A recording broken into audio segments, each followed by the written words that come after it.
MS Excel की इस video में आज हम जानेंगे मर्ज एंड सेंटर के बारे में, वो भी कंप्लीट डिटेल में।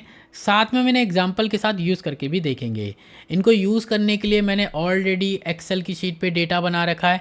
प्रैक्टिस के लिए इस एक्सेल की फ़ाइल को आप वीडियो की डिस्क्रिप्शन से डाउनलोड कर लेना। इसमें सबसे पहला ऑप्शन हमारे पास मर्ज एंड सेंटर का है। मर्ज एंड सेंटर ऑप्शन की मदद से हम अपने सभी सेल को मर्ज कर सकते हैं और इसमें जो भी वैल्यू टाइप करेंगे वो हमारे सेल के सेंटर में आएगी। तो यहाँ पर सबसे पहले मैं अपने सेल को सिलेक्ट कर रहा हूँ। इसके बाद मर्ज एंड सेंटर के एरो पे क्लिक करेंगे। अब मैं जैसे ही मर्ज एंड सेंटर पे क्लिक करूँगा तो सभी सेल मर्ज हो गए हैं। अब मैं इसमें जो भी वैल्यू टाइप करूँगा वो हमारे सेल के सेंटर में आएगी। लेकिन ये जो वैल्यू है हमारी बॉटम सेंटर में आ रही है। बॉटम सेंटर में इसलिए आ रही है क्योंकि बाय डिफ़ॉल्ट हमारा बॉटम अलाइनमेंट एक्टिवेट होता है। अगर आप इसको मिडल में लाना चाहते हो तो आप मिडल पे क्लिक करोगे तो ये मिडल में आ जाएगी। यहाँ पर मैं इसको बॉटम ही कर देता हूँ। इसके बाद है हमारे पास मर्ज एक्रोस। मर्ज एक्रोस क्या करता है, हमारे सेल को रो वाइज मर्ज करता है। जैसे कि ये एक रो है तो यहाँ पर जब मैं इसको मर्ज एक्रोस करूँगा तो ये इन 3 सेल को मर्ज करेगा, फिर इन 3 सेल को मर्ज, फिर इन 3 सेल को मर्ज, कुछ इस तरीके से मर्ज करता है। और इसमें जो वैल्यू का अलाइनमेंट होता है वो वैल्यू के हिसाब से उसका डिफ़ॉल्ट अलाइनमेंट लेगा। यानी अगर आप टेक्स्ट वैल्यू टाइप करोगे तो वो लेफ्ट में जाएगी, नंबर वैल्यू डालोगे तो राइट में, और एरर डालोगे तो सेंटर में। हमारे जो वैल्यू होता है उनका अलाइनमेंट होता है, मैंने पहले भी बता रखा है। जब भी हम अपने सेल में कोई नंबर वैल्यू टाइप करते हैं तो वो सेल के राइट साइड में जाती है, और जब भी हम अपने सेल में कोई टेक्स्ट वैल्यू टाइप करते हैं तो वो सेल के लेफ्ट साइड में रहती है।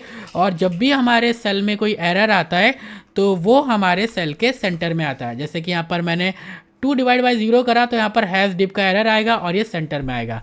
ठीक है, तो ये हमारी वैल्यू का डिफ़ॉल्ट अलाइनमेंट है। तो यहाँ पर जब मैं मर्ज एक्रोस करूँगा तो ये रो वाइज इन्हें मर्ज कर देगा सेल को, और इसमें जिस तरीके की वैल्यू टाइप करूँगा उस वैल्यू के डिफ़ॉल्ट अलाइनमेंट के हिसाब से उस वैल्यू की अलाइनमेंट आएगी। जैसे यहाँ पर मैं नंबर लिख रहा हूँ 1 2 3 तो राइट साइड में चले गया। यहाँ पर मैं कोई टेक्स्ट वैल्यू लिख देता हूँ तो लेफ्ट में, और यहाँ पर मैं एरर टाइप कर देता हूँ जैसे 2/0 तो हैज़ डिप का एरर आ गया और ये सेंटर में। इसके बाद हमारे पास आ जाता है मर्ज सेल। मर्ज सेल भी कुछ इसी तरीके से वर्क करता है। ये क्या करेगा, हमारे सभी सेल को मर्ज कर देगा और इसमें जो भी आप वैल्यू टाइप करोगे वो उसकी डिफ़ॉल्ट अलाइनमेंट के हिसाब से मतलब अलाइनमेंट एडजस्ट करेगा अपने आप। तो मर्ज सेल कर दिया यहाँ पर।